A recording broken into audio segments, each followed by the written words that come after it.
BJP कडनं पण ही भीती घातली जाते ना की खान महापौर होईल जर शिवसेना आली तर, किंवा हे होईल वगैरे. हे पण तर आहेच ना कुठे. कारण आहे ते म्हणतात की बाबा नॉन मराठी होईल, तुम्ही म्हणतात खान होईल. असं याचं कारण आहे, मी तर स्पष्टपणे म्हटलं की हिंदू होईल, महायुतीचा होईल आणि मराठी होईल.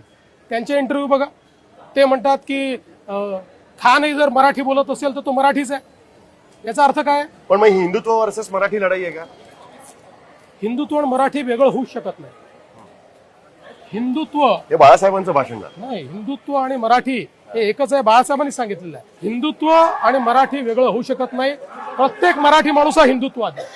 हिंदुत्व हा सुद्धा तुमचा भावनिक मुद्दा तो आहे. राहीलच.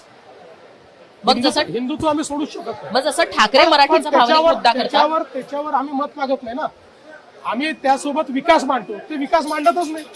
मी तर 4दा चॅलेंज दिला ना की उद्धवजींच्या भाषणात विकासाचा मुद्दा दाखवा, 1000 रुपये मिळवा. माझे 1000 रुपये वाचलेच आहेत.